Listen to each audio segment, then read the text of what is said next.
Right, so I got some loose ends to tie up here.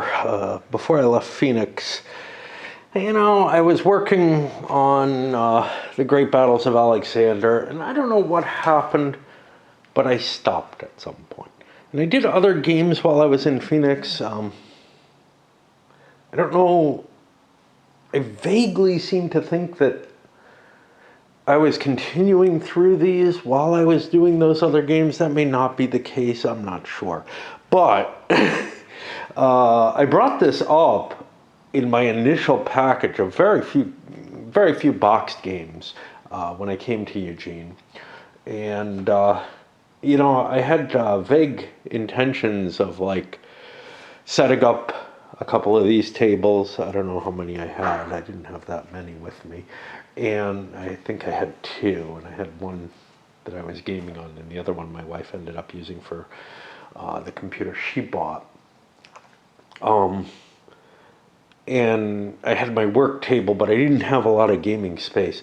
So I never actually did it, especially since this is the first battle from Diadochoi, which is the first of the things that I was going to deal with. And then, I was so far out of playing the Great Battles of History stuff that it became a burden. I knew I'd have to read the rules again, and I'm kind of like, oh, if I got to read the rules again, why don't I, move on to the next one, which would have been, I don't remember what it is, the Indian one I'm looking for, but I don't see it squirreled away. And I can't remember words anymore. I don't remember. There it is, Chandragupta. That would have been the one that I moved to after this. But honestly, it just, that kind of decision was too hard. There were always new things to play, new games coming, old favorites that I wanted to get to, some reason or another to avoid this. And well, now it's time. I wonder if that means that I have to get a carpenter so that I can play Gloomhaven again, because that's still set up in the downstairs room under somewhat similar circumstances. But anyway, rather than start something like War Cult and Cave Evil combined or something like that, I wanted to hit this. So, I made this decision a few days ago and had trouble facing the actuality of it. Yesterday, I think I had the whole thing set up, but didn't do anything about it, got drunk instead. But, playing games is about equivalent to getting drunk. I can still get fat and lazier and get nothing done and forget about my life. So one of the problems with coming back to this is, I've read the rules, but man, this is not a trivial game to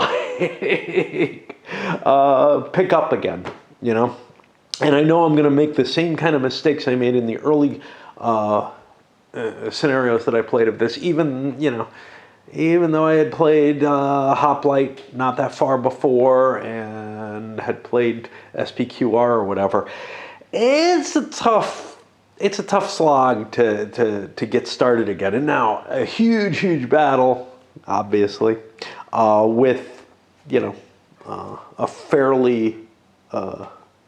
fairly painful setup involved. So I'm not going to go over the rules again. I've gone over them, but I'm likely to make a lot of errors. And so I wouldn't trust this first playthrough in the Diadochoi series. I probably won't zoom in too much detail.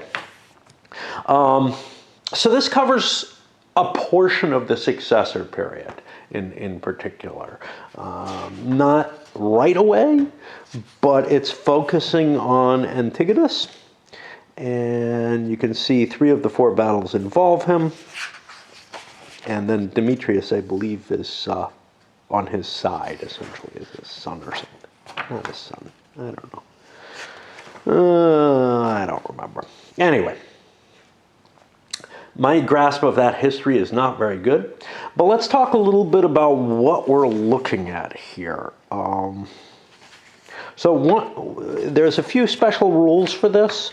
Line command rules are going to apply to both sides as if they're Macedonians. War elephants, they have the capability to actually pass through phalanx or heavy infantry. If the phalanx or heavy infantry make a TQ check,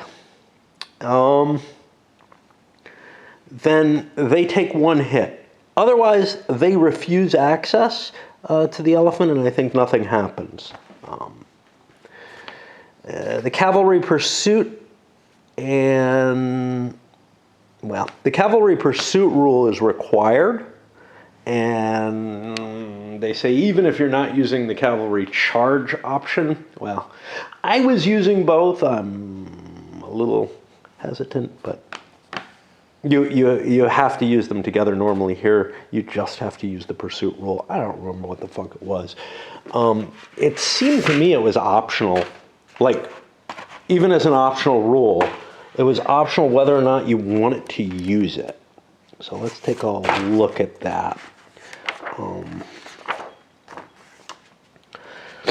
So cav units that cause defenders to rout may pursue if they're shock attacking, have moved in that shock attack, or in charge. I think that's must check to pursue. I feel like this is a requirement thing. Anyway, if they do pursue, they chase the fleeing unit. After it routes, they follow the path. And there's at least one scenario where they run off the map in this one. They used to do that in SPQR too. And when the pursuing unit stopped, it will, if possible, attack any and all enemy units in its zone of control. The entire process is then repeated until no attacks are available. There are no pre-shock TQ checks in any shock that occurs during a pursuit. The cav pursuit happens immediately, kind of breaking out of sequence, and the pursuing cav pay terrain hit charts.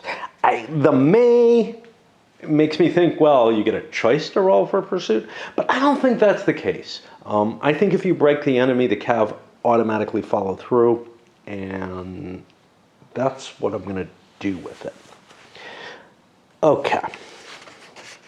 Jumping to how this board works. So for the map, they take the Granicus map and mix it with the Gaugamela extensions.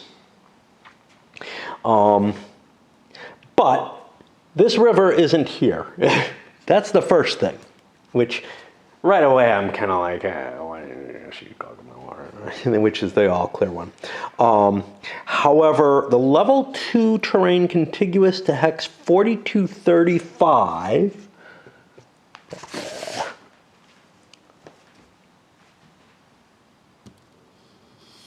42. That's going to be this section here. That's all level 1. Woods contiguous to 4142, though, which I assume is this stuff over here, is still considered woods, a little weird corner of it there. So this hill doesn't exist, is I guess what they're saying. Partial woods hexes created by the overlap are treated as woods, and partial level 2 hexes created by the overlap, which I guess are this hex here, I think that's the only one, are going to be treated as level 2 hexes. And that's it. And I got to find, I haven't fully set up because I know I don't have these things. And there's a little card for that now. Well, actually, maybe I don't have that. There was one in Hoplite, but I don't think one came with the expansions. So, such as life, I can just track it on paper, or I can dig something else out. We got a mixture of units. Some of them from the original game. Most of them come from the expansion itself. Because I've got something that's before 4th edition or whatever it is. I've got like the deluxe edition or something like that. I don't know what the hell. I mean, they start naming them weird things. So what is this actually called? I don't remember. No, this is the deluxe 4th edition. So this one definitely did not have the right pieces, although maybe I have a more recent set of rules. Like maybe this is the more recent set of rules than my counters or something like that. I don't know. I think this is the right edition. I think this 4th edition. Because what happened was they made different kinds of counters for the version that came after this, whatever that is. So if you have 4th edition or earlier, you will not have all the counters you need in your original set to handle this, but it's okay. So you got some double depth hoplite units here. What? Hoplites in double depth? Yeah, this scenario allows it. Phalanx is normally are limited. The one problem with the mixture of units is, well, these double depth units are about the same thickness as the single units in the game, but that's fine. Anything else here? This should be a fairly even battle, but it's a big one. They say 6 hours. My experience with these guys is that they break earlier than they claim for the big ones. Do we have the victory here? I'm not there yet. What do we have? Command restrictions. Nicanor and Hippostratus. This is for the Antigonenes. Let's see where they... Oh, there's Demetrius. That's, I think, Hippostratus. My eyes are not good. This is Nicanor. Can only command infantry type units. Nearchus can only command infantry and elephants, and for some reason he's not with a unit. Only Antigonus and Nearchus can issue a line command to a 3-space elephant skirmisher line. Now, I thought that was from here. Yeah. I ignored part of this, which is that you normally elephant and skirmisher lines may have a special rule, but here they can have an intervening space. I don't remember if that's the case in the normal. However, lines with elephants and skirmishers together can have up to 3 empty spaces between any combination of elephants and skirmishers until something becomes involved in shock combat. Once this condition is made, then they're limited to the normal 1 intervening space for the remainder of the game. So I'm not quite sure, but I think that's your entire line gets disrupted once you start fighting. Like, no longer has the same command control. We got a contingent commander. Erigius has the light cav, which I don't remember which side that's on. Not seeing him. Well, that's interesting. Interestingly enough, he's also not here. Well, that's weird. I would have expected him to be up here.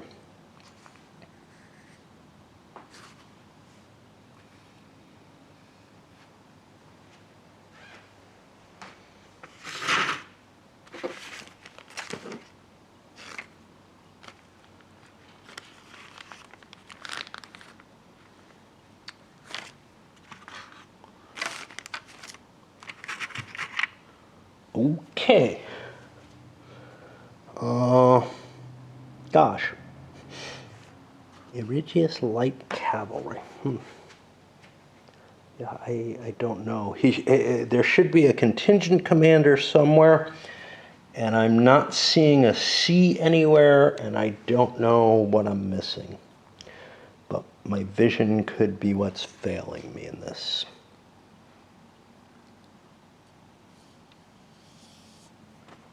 Yeah, just not there.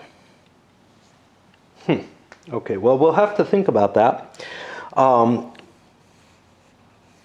We've got different line command eligible. The elephant skirmisher, phalanx, and heavy infantry can be combined into a line. Peltists are one possibility for line commands. Lancers and light cavalry and heavy cavalry, each on their own. Likewise, we have another set here. And now, do we have an Erigius here now? Yeah, so I don't know where he's coming from. Command restrictions, Antigones and Cutimus can only command infantry and elephants.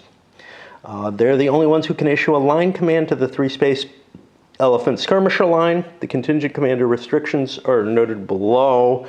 Let's see if we're missing some of them. Clepolomnius. Yeah, see, he's on the board. And again, I can't really see.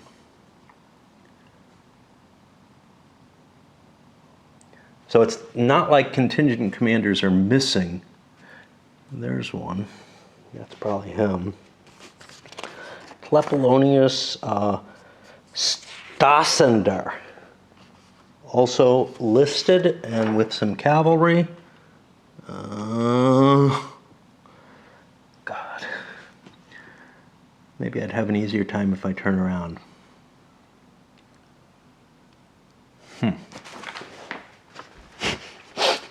We'll try. Yeah, somehow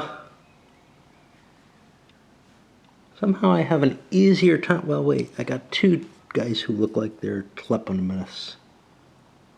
Oh, this is Tudamus, that's Tleponemus. Ah, there's Stasener. Okay. Anyway, I have some others here, Amphimachus and Cephalon. And we got Cephalon there, Amphilachus, I don't know where he is. I don't know why I'm doing this.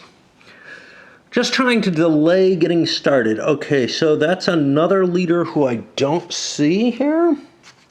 Oh, Amphimachus. Yeah, we saw him. That's this guy. Okay. And they can command no more than 3 cav units. The units must either be heavy cav or lancers light cav.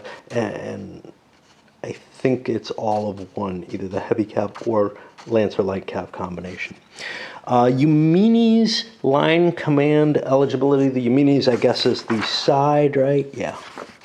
Elephants and skirmishers. This looks like a two-factor one. Except there was a restriction here about 3-factor, right? Yeah, line command to 3-space one. Yeah.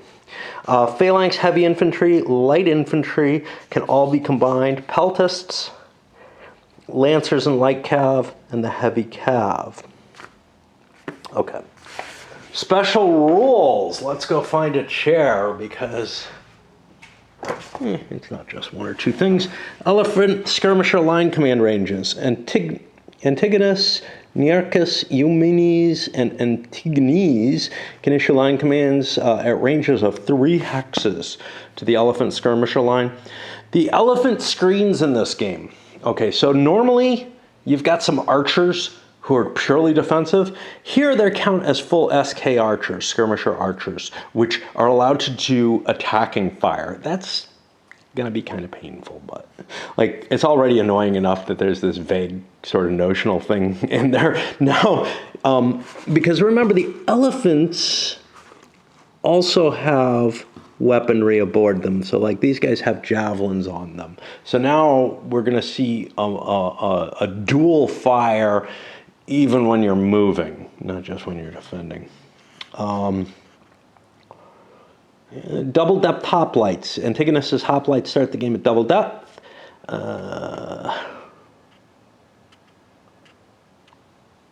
This uses the double depth rule, except they're not allowed to voluntarily unstack or stack. Well, obviously they can't stack, but in addition to Antigonus, Nicanor can issue orders to the units at double depth. Single hex phalanx units. You have the Argyrospids and Hypapstists, who are considered 1 hex phalanx units. Let's see. Are they on the red side? Yeah, there we go. We got the Hypapstists over here. That just gives them better maneuverability, basically. However, they are treated as single hex units, so they're not going to get that special breaking bonus that normally your phalanx units have, along with other double size units. The retreat sides are the obvious. Okay, victory for both sides is 115 route points to the enemy. And there's an option for a free deployment scenario. Now, I am slowly working my way towards starting. This was step like 4 in that process because I do have a lot of reticence towards actually playing. I don't know why, but it's what's kept me from doing it. For whatever reason, I find it easier to buckle down and do my duty when it comes to games rather than anything else. Funny, I had a water cup up here and it was just filled with dust and everything, so I brought that down to clean it up. And it didn't have anything I really wanted to bring up. But I didn't realize how bad an effect this would have on my toilet up here. I got no water in that.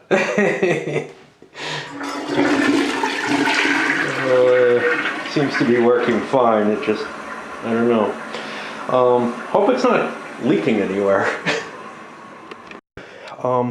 So the toilet situation reminded me, and this is going to be an odd one across the board, this whole video, or at least this first one, who knows how far in. To go look, when was I last up here? Not last time I was up here at all, but playing a game was back when I did Invasions. That would be, I guess I finished that up apparently in October of 2020. So, you know, well before COVID, etc. The cold, the winter, it convinced me to start playing downstairs, and then, I don't know. I don't know what kept me from being up here again, but it's been a long time. All right, let's start things now. I gotta hunt all over the place because of initiative ratings and all that, and get used to the game again, just to see who goes first, but we'll try. A further delay. One of the reasons that I like the other room, I mean, this room was, wow, this is where I'm going to game. This was the place. Everything else was kind of like, you know, I don't know. Some of it was possibly, well, I mean, I have my closet in that room. But some of it was kind of, you know, if we ever got somebody else, a third person, one of those rooms would be their bedroom or whatever. But it was, not only is it warmer, which is what convinced me to do it, because I could set up a little heater and be down there, but it's right next to my bedroom. So when I have work days or whatever, I can just sneak in there and see my game for a couple minutes. And, you know, I'm near enough the computer. It's like I was in Phoenix. When you got to move up and down a flight of stairs, that changes the whole world. Anyway, let's try to stop delaying and actually get started. So I looked at the leaders, and I've got 2 with that initiative 3, and the die roll says these guys go first. It's Antigenes. He's one of the line commanders who can command the elephants. He's not in range of his overall commander. 1, 2, 3, 4, 5, 6, 7 by any means, but it's first order of the game. So the question is, do I just charge? You know? Do I go big or not? 1, 2, 3, 4, 5, 6, 7. I have a heavier elephant line going forward. I think it's to my best advantage to just try to push forward. Now, obviously, the skirmishers, though, can run away. Well, maybe not that obviously. They're not faster. Excellent. They can't run away. So I was wrong with that unless I'm misremembering something, which I'll have to look up. But yeah, we're going to see one hell of a command as my first thing going forward. Way too much detail here. Yeah, I have tape down here, but it's removable tape and it's not really holding. going into way more detail than I intended to, but so what I looked up seems to indicate, and again, the rules don't nail everything down. It's for whatever good or bad there is to that. And I think overall it's good, but they seem to imply that I will not be able to get momentum because I'm not rolling for initiative here. I'm just doing this. I think if I rolled for initiative, I might not get the line command at all. Like I couldn't default to, yeah, well, I didn't mean to. Okay, guys, between the roll checks and everything else, yeah, this is going to take more than 6 hours. But yeah, I mean, I'm seeing elephant comes in, takes 2 reaction fires, shoots its own missiles back, takes 2 more reaction fires, and now we're going to be making an attack with a TQ check.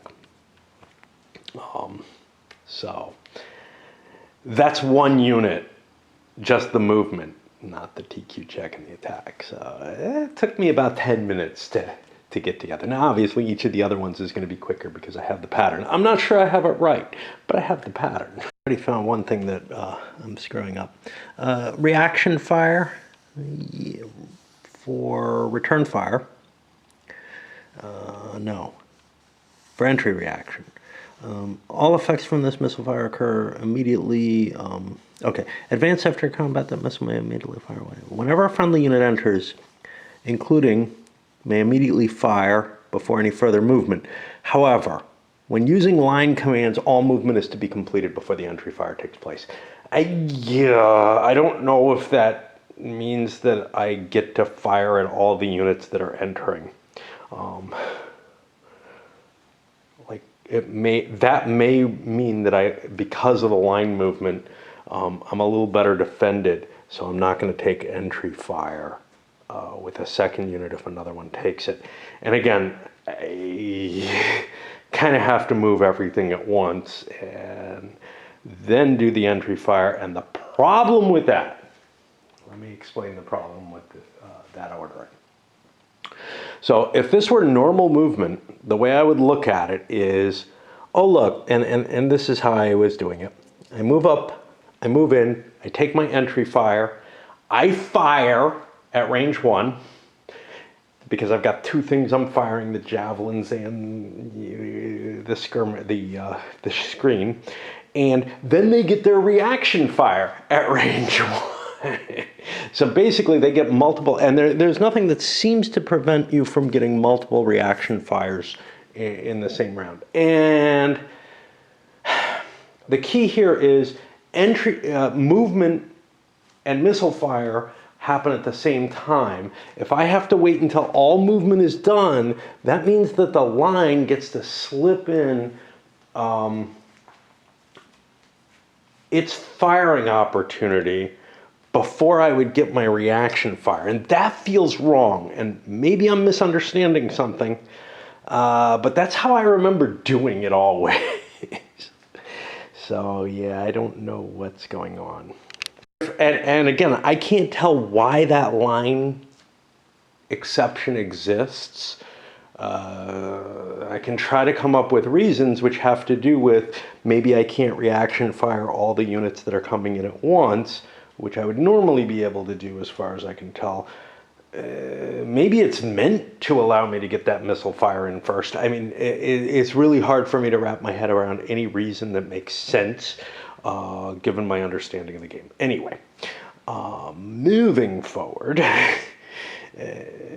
one other issue that I've got is I did not sort all my informational counters, and so I'm kind of trying to catch up as I'm going, which again is going to make this first action pretty expensive. I'll probably get through the bag by the time I get those elephants out of the way. Right now I'm going to take a seat and throw a few more down because I'm out of must check TQs. The one that I'm most worried about running out of is the elephant screen markers. I may have to use other markers for that because these scenarios have more elephants than just about anything except the huge Indian scenarios. And they've got them in these big lines facing each other. So I think I'm gonna probably overwhelm the counter mix for them. I could go digging in other games of the series, but I don't want to mix the counters. I know some people just have all their informational counters in one big bag and are like, this is my great battles of history, you know, I'm not going to part with it. And I'm not, but I also don't want to have to, you know, oh, let's play Hoplite. Let me go find the counters that I need anytime I play Great Battles of History and try to figure out which box I have them in. Possible reason for wanting to do the line all at once, sort of, is so that you don't get to pick and choose, hey, I'm going to shoot at the guy who's missile low or something like that, because you're facing more of them at once. And I mean, I understand the concept, which is that the entire enemy line is coming at you at once, which might mean you can't get as many firing opportunities because of the coordination, which is one reason, but it's not stated here in a way that I see. But then there's also the, well, you may just not be able to make the same distinguishment that you could if the units weren't moving with a line order. That one feels a little bit shabbier than like they're moving in conjunction with one another. So I don't know, but for simplicity's sake, I can't do it because it doesn't correlate with how the reaction fire for missile units work. And, you know, for most units, it's probably not that big a deal. Although there are a lot, you know, if you're looking at like SPQR or something, you get your javeliners coming in, or not your javeliners, but your heavy infantry coming in, throwing the javelin and then engaging. So it's really a kind of a similar situation. Movement and missile fire, we managed to rout one of the skirmishers. It was out of missiles, so I ran my elephant up and fired my fire at it and got a rout on it. Now it's time to make lots and lots of tactical quality checks, and some of them the elephant doesn't have to check, I think, because they're facing skirmishers. I think even when they're attacking other elephants, though, they cause a +1 to the other elephant's attack, which is part of why I launched this massive attack, was, that seemed like a good idea. I think I was wrong there. Skirmishers don't cause a TQ check, in certain conditions at least. Light infantry also, when they're hitting heavy infantry in the front, but which I do remember now, but I'm not sure about the skirmisher rule. Again, there's a lot of cross-referencing and everything. This is a painful game to start to internalize the rules. And then once you get them, you probably have half of them wrong if you're me. So, but looking them up, I am probably getting them wrong too. All right, so we got lots and lots of TQ checks. But yes, the elephants seem to cause a +1 to anything that they hit, including other elephants, which, you know, and then the skirmishers have such a low quality that they probably will just bust. They do not like being moved up on by things that are faster than them. So far, mowing our way through the skirmishers. Some battles are going to happen, but mainly elephants standing.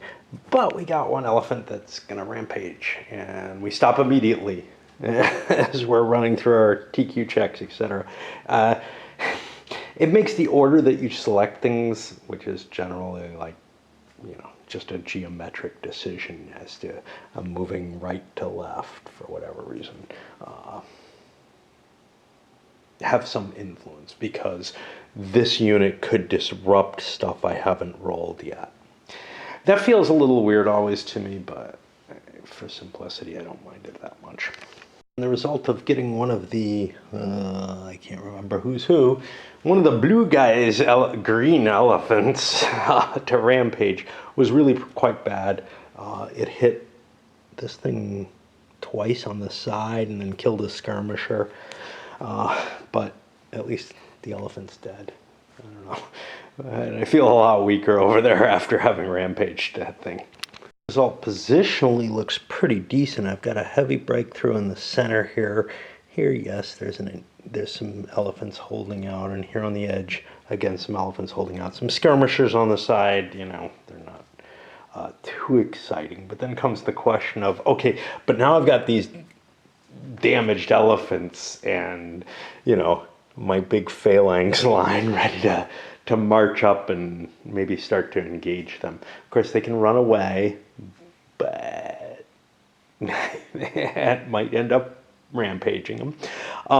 In terms of costs for both sides, well, our red guys, whoever the hell they are, and I can't remember who's who, but that looks like Gemini's, has lost one elephant and one skirmisher. For the blue guys, which must be the Antigones, bunch of skirmishers, no question. But remember, they're only 1 point each. But 3 elephants were lost just because of the greater weight and being able to launch the attack first, which is kind of a crapshoot, except I don't think this guy is allowed to launch an elephant line anyway, so this would have been the next attack. Of course, one player could trump the other. But yeah, and the leader is not going to be allowed to do another action. I may want to move him if I can get him within range of my overall commander, to get him back on top of an elephant line, because I'm playing with those special restrictions on the elephant lines where I might have to get 1 point elephant leaders and see what happens to make that work. Because once you launch your attack with the elephants, it's much, much harder to do anything else with them. And once they engage. Now over here, is this just cav? Yeah. There's one of the scenarios that has like a big block of elephants in it. All right, that's all I can do for today. That probably wasn't a wise idea to start with such a big one. It's, where I left off though was Diadochoi. I wish I had finished all of Alexander off, and then I'd start with a completely new set. So I've gotten one command processed. It was a line command, so it was rather large and everything. But yeah, then I've been off for several days for various reasons, mainly to get drunk, go for a walk, read, all kind of stuff like that. But mainly avoidant behavior, because I know each action is going to be kind of big. And, even this intro is kind of some of that avoidant behavior. But let's keep pushing. I've come up with a way to handle this already without really thinking about it, but I just realized there's another problem. So these units that fire double missiles, the elephants here, I'm looking at Nearchus and saying, oh, maybe I want to shoot first. It's again not specified, hey, do they fire their archers first? They basically have 2 full-size missile units in this. And again, there's a special rule for this module that they have this. So they're able to throw their javelins and fire their archers both at the same time, because they're not normal screening archers in this. They're like considered full skirmisher units. Well, does each of those get processed separately? Does that create 2 different, reaction events? I'm saying no. It's, they just have an enhanced multiple missile capability that they can fire at once. But again, kind of weird situation. I'm in an odd position with this guy now. I don't remember who my leader is. I think it's Antigonus. 1, 2, 3, 4, 5, 6. And 7. I, again, also can't remember what all the numbers mean. So I'm like, rather than look it up, I'm like, well, is it within any of them? Also being so clunky in terms of not remembering a lot of the stuff in the game, it's hard to make simple decisions. Like, hey, is there anybody that wants to trump? Because I don't have any kind of, oh, well, this is what I'm doing in this whole battle. I'm really just trying to follow the rules on this one. So this one's not going to be a great battle in terms of showing off the game, but that's okay. I'm hoping after I get through this, I'll be able to do the other 3 Diadochoi scenarios with a little bit more sense behind them. Anyway, it'll mainly be reactive because of that. Say some more. Yeah, I'm upstairs. I've got, my coffee. My pipe is burned out, though, because of this chattering. I was almost done when I came up. But now I have to go all the way downstairs to load up another pipe. Yeah, I could probably bring some tobacco and all kind of equipment up here to to deal with it, but you know, I need that for other things. And again, it's the once I moved out of that room and back up here, I'm seeing, yeah, there is a certain hindrance to it when things are difficult for me, and getting back into the game is definitely difficult right now. I want to modify that rules decision I made. It's up to the player firing. They could put time in between the firing. So for example, here, I only needed one hit to drive him over the edge. But remember, each of my fires, whether it's a double fire or a single fire, can generate a double fire. So it was best to shoot both at once, I think. Zooming in way more than I like to because I'm unfamiliar with the game and I may be making mistakes and like to get caught in them, I guess. I mean, my initial reaction is kind of, oh shit, you know, I can't fix that, whatever. I wish I hadn't known. But honestly, I would rather know. It's just, there's a defensiveness, whatever. So this guy, although he's a line commander, couldn't command, and he's allowed to command infantry and elephants in his line, but not, I got that here somewhere. Yeah, the things don't quite fit as well as I like, but, so I may be making mistakes as well. Nearchus may only command infantry and elephants. Skirmishers are infantry, I guess. Basically, he's denied cavalry. But there's no line command that could be peltists and elephants. And because of where he was in the cut in the skirmisher elephant line that the Antigones group had, his line basically stopped existing. And he couldn't create a line out of the peltists. They're not allowed to have spaces in their line. So he's not doing a line command, he's doing a normal command. And I launched the elephant attacked it. You saw briefly it rampaged an enemy elephant, hit a couple of these, and then he actually ran through, causing, sorry, this one. He was allowed to be passed, and that caused a cohesion hit, but just to the phalanx. They opened the pathway for the elephants to get through so that I can kind of start recovering these injured elephants. Maybe, I don't know. It was way too dangerous to leave that damaged an elephant in the line though. And then we traded some missile fire here, and we're going to have an attack. I don't remember, I have to look up, of course, whether or not I need to TQ against skirmishers. Honestly, those skirmishers actually had a withdrawal opportunity that I should be taking advantage of instead.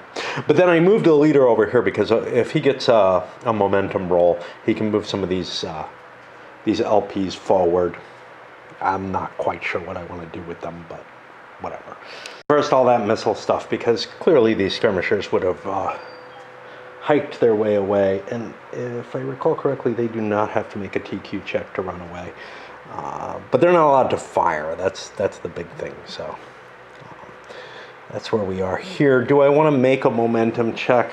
I vaguely remember there's a problem with doing so, but I don't think there actually is. I think I'm mistaking something. It's really hard to keep a grasp on all the rules.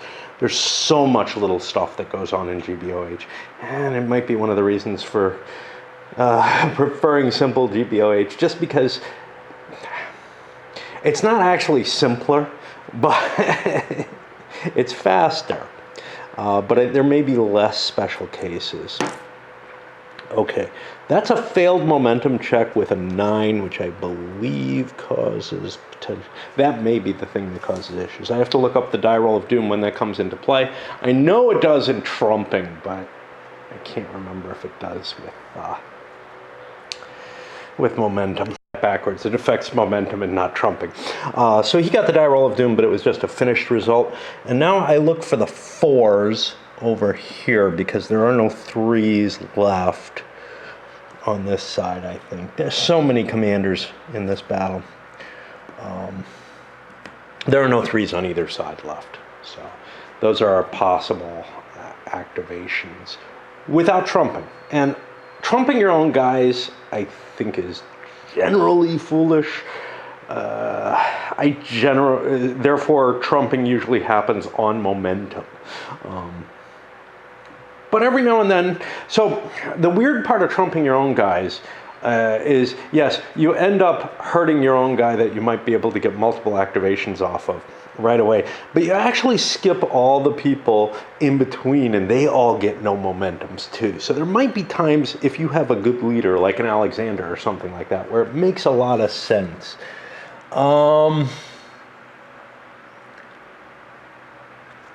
Here I'm looking at a 6. That's not too bad. Would I be able to knock all of his out? Well, all except his main commander would be getting trumped. But the same is true with my own side. And it's a hard decision to make. It's the kind of thing that, again, you got to have a feel for the system. Well, that was a lot easier than the last action. Maybe I want to try another one right away. This battle has just started. Get these up there. And in this case, a quick line command with some echelon type formation here, largely at the fault of these skirmishers. I got to get them out of my way. Skirmishers are always a pain in the ass.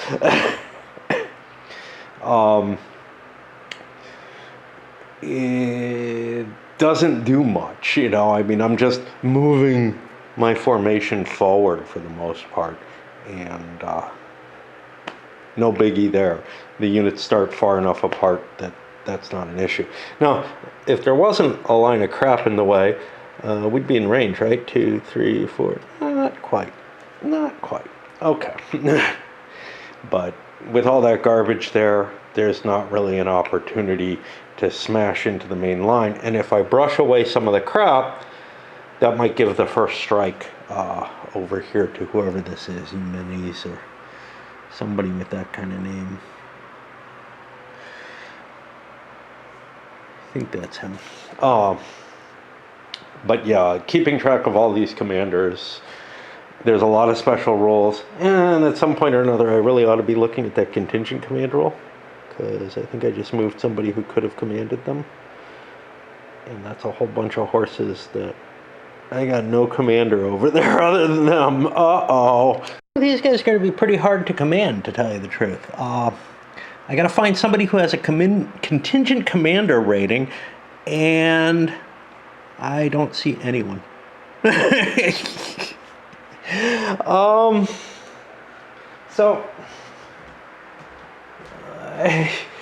is a problem, and maybe I'm missing something in the scenario.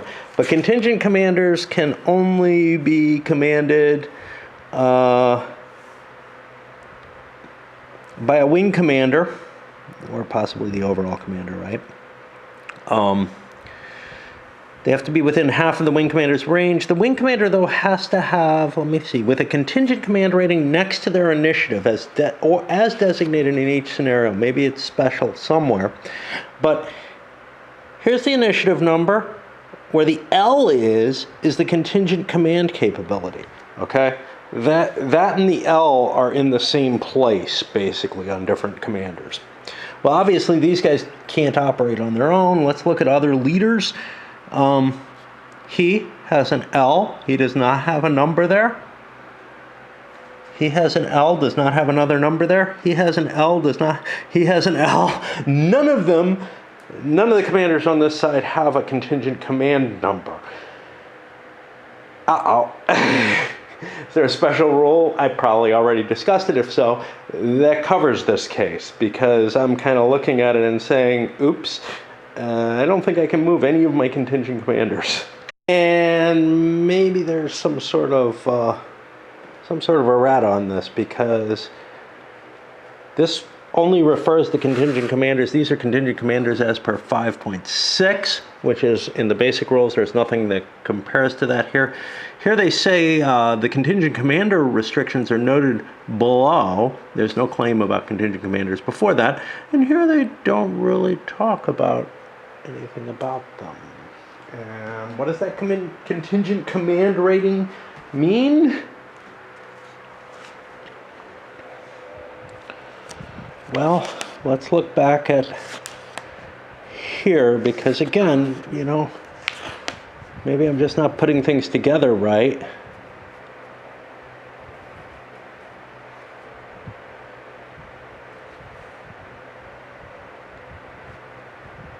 Yeah, I don't know. A wing commander may activate as many MCCs per order phases as contingent command rating allows. So, first of all, we don't have any defined wing commanders. Oh, boy. Yeah, I'm gonna... Each scenario lists, if any, Macedonian... Yeah, I'm just not seeing anything that allows them to actually operate is the problem. So we're going to have to take a break to resolve that no matter what. I think we have enough of a clue to operate with these. I got no contingent commanders on this side. The only contingent commanders are over on the Eumenides side, where there's both an overall commander and a wing commander. That's Eumenides and Eudemus.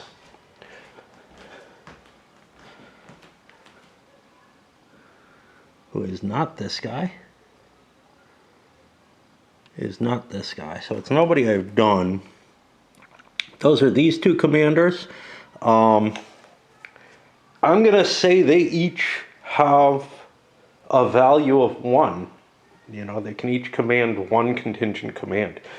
I've got nothing that tells me anything else. This is the charisma value over here to the far right. Every leader has that, unless I'm mistaken. That may be the personal combat, but I think personal combat's above that. Again, I have to look these up every time, you know.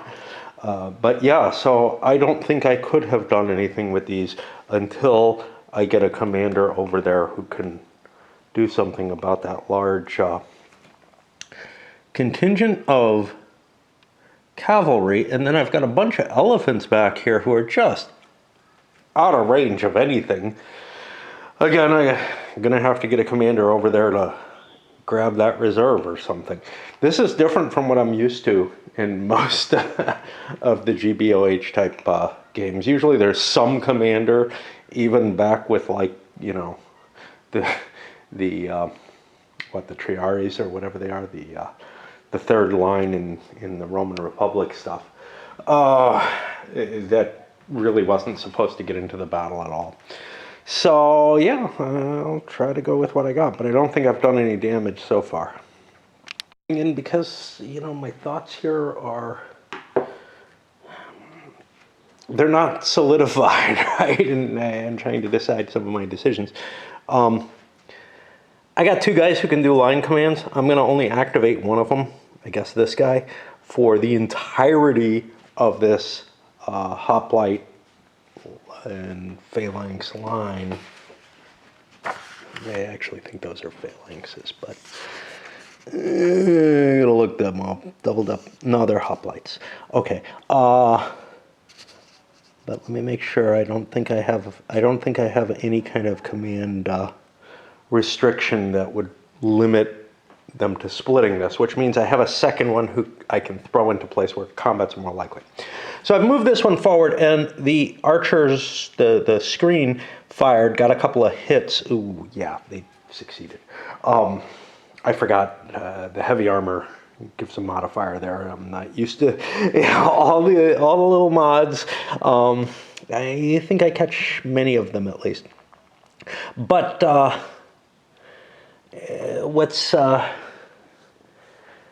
the question was whether I wanted to fall back with the elephants. If I do that, I'm kind of getting rid of this whole screen here. And some of the elephants are a little damaged, well, a lot damaged, to the extent that, I don't know, maybe I did want to. Yeah, like this one was damaged enough that it might end up rampaging anyway, and I would rather rampage when I'm right up against the enemy and maybe beat him up a little bit, as a cost for hitting my elephants. This may not be good because I am giving up those elephants. They are going to die. But, you know, I don't know what else to do. You know, I threw them up there. They broke the enemy elephant line. If they can do a lot of damage to the phalanx line, my own phalanx line can maybe have an advantage when it pushes in. That's my feeling. It's probably way wrong.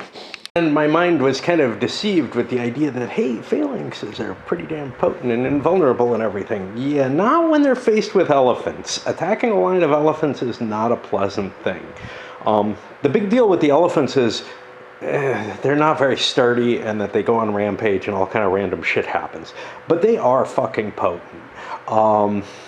The big deal with them is when you look at the chart, you look at defender, it's kind of in the opposite order that I'd expect. Against phalanx, front to front, that's what we were forced into, is a 4. For the hoplites, it's a 3. That's not a good column to go on, but then you think, well, the phalanx is huge. Yeah, but elephants don't count size because the elephants are so big.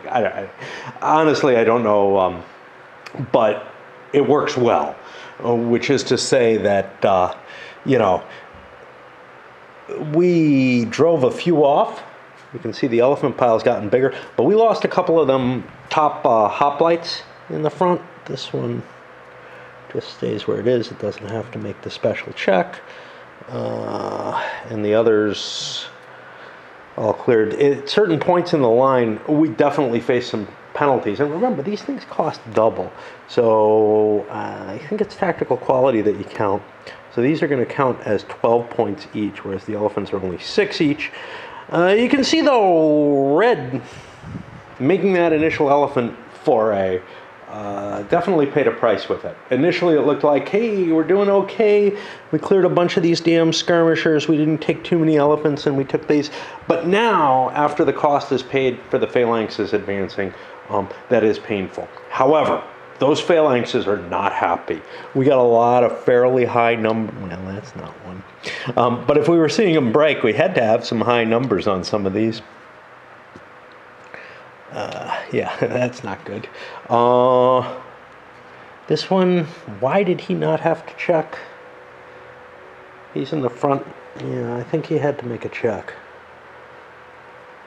that I did not make.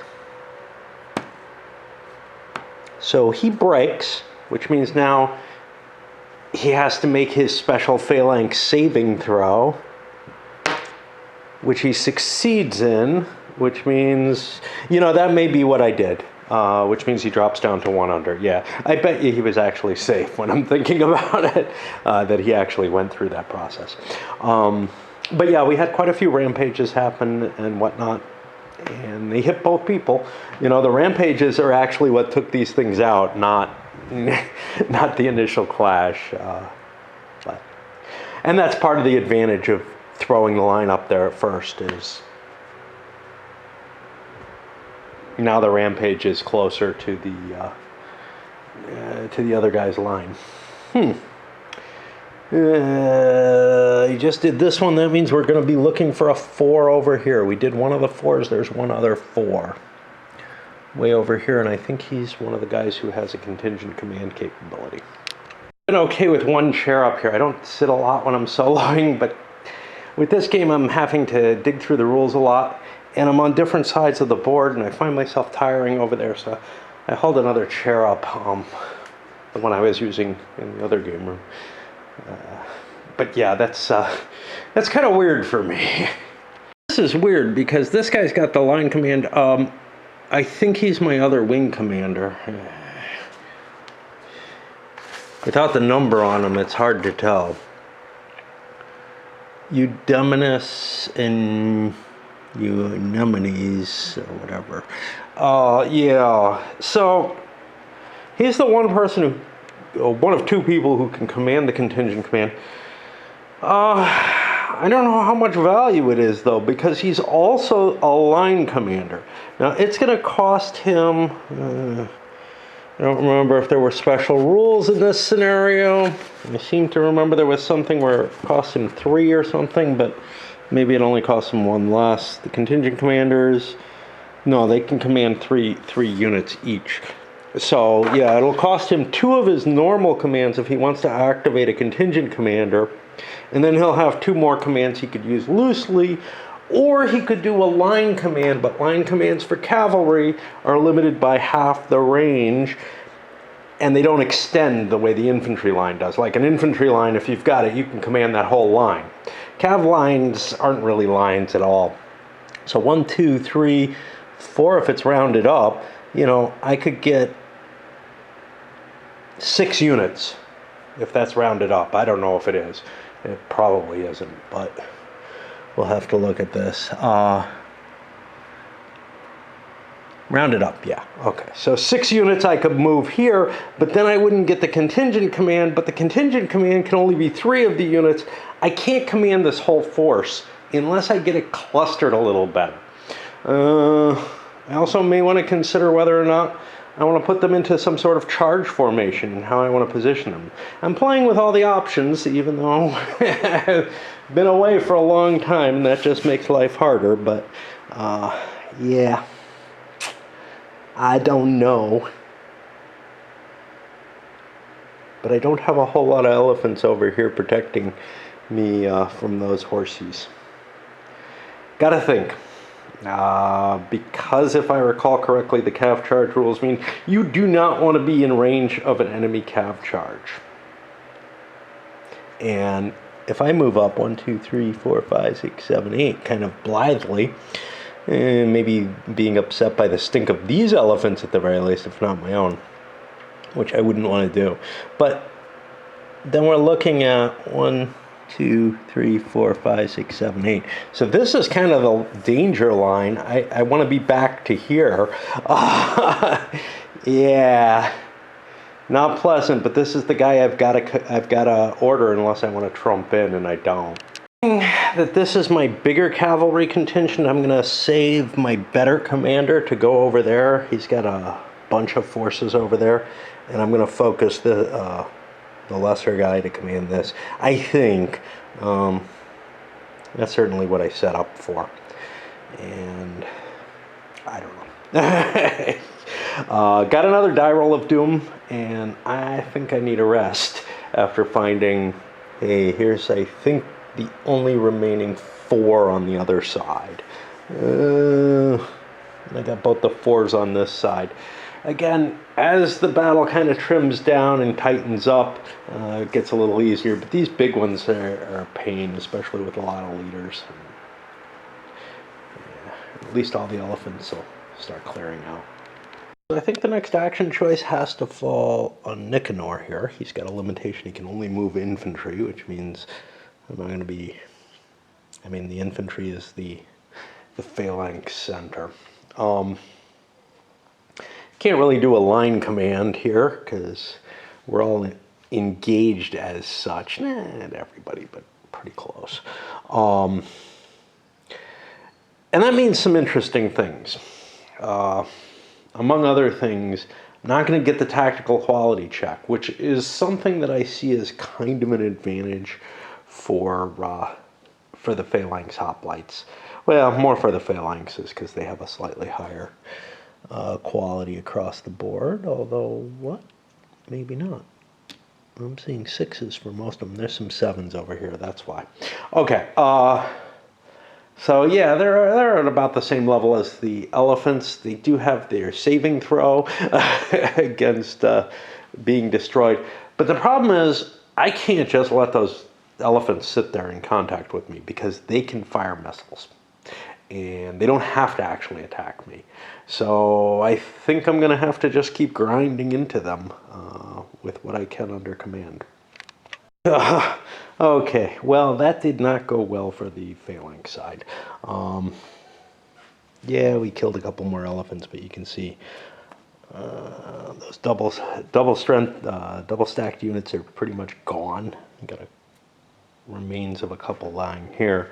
And this whole flank has largely dissolved, which is where the additional attacks were taking place, although we did push forward a little bit. And we took a couple of places where we were able to recuperate a couple of quality points.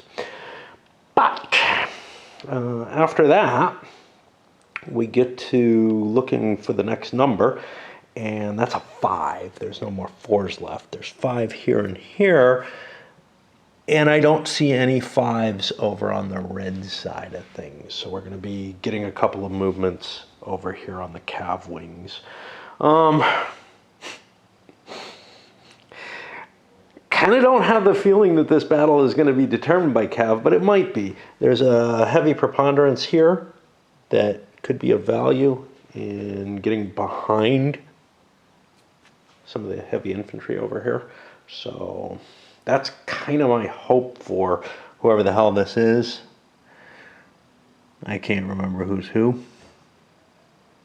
Yeah, this is the Antigonine side. But maybe I don't have to play any of the others if he gets wiped out here. Because all of those scenarios are his battles. But yeah. No, you know me better than that. It does not look good to me for him. It looks like that initial elephant push did a lot of damage. It did damage to both sides though, and we'll see what the counts come out to. I think they're going to be pretty bad for the Antigonus player. Accidentally cheated a little, and as is usually the case in this system, I feel like there's such a mess in terms of the complexity of the rules, all the mechanical aspects, etc., that I just tend to let such things exist when they do, especially if they're not going to have much influence. And in this case, I moved the elephant line under Antigonus before I moved either of the level 5s. This didn't help Antigonus at all. He would have probably rather delayed, but my positioning of the die was in a bad location.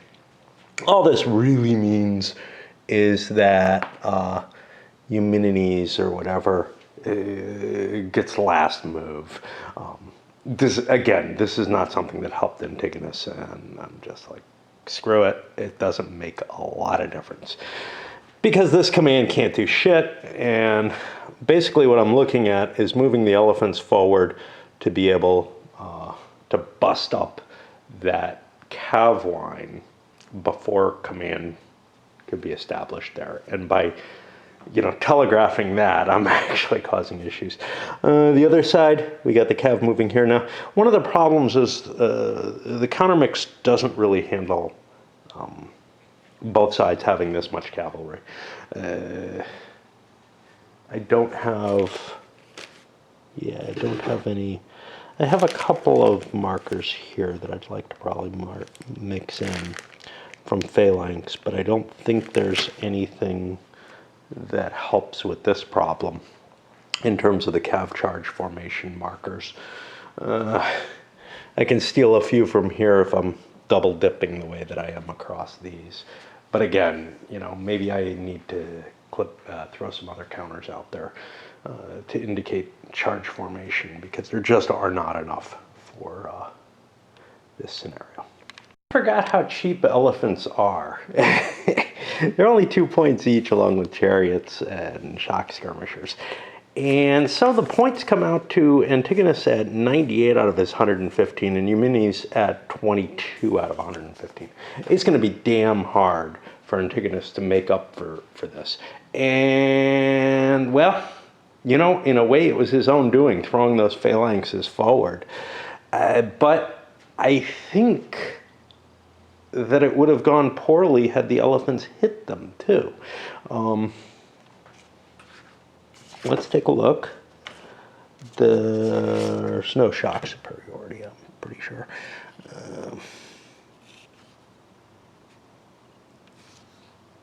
Okay, the elephants would give us... So the phalanxes can defend against the elephants because they actually have superiority, whereas the elephants don't give superiority to anything. And then if we took a look, the elephants being hit by phalanxes, we saw that. The phalanxes being hit by elephants, not a great chart.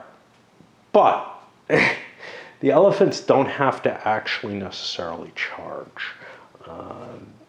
They could get within range and just start shooting their arrows. And so clearing the enemy elephant line was a big deal.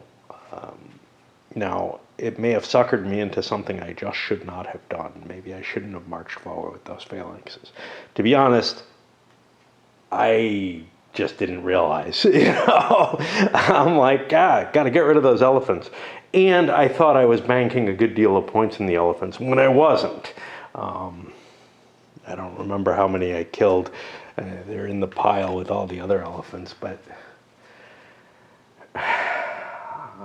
it probably would have been a fair amount of these points. Those double-sized units, they were flimsier than I remembered them being. Might be because they're tactical quality 6 and not Alexander's normal hoplites or whatever, or phalanx units. But hey, live and learn, right? But yeah, in retrospect, I would probably not have launched that attack with the center against the elephants. I would have just sat still and let what looks like an advantage in the cavalry, and it's actually a big advantage. Part of it, again, my own mistakes. I don't think these cav are set up properly. I think I've got intermixed lancers and heavy cav in a way that's not going to allow me to do. I mean, I can do line formations, but it means my range is not going to be where I want it to be. Just because, I don't know. Just trying to piece something together, but yeah, I do not see that.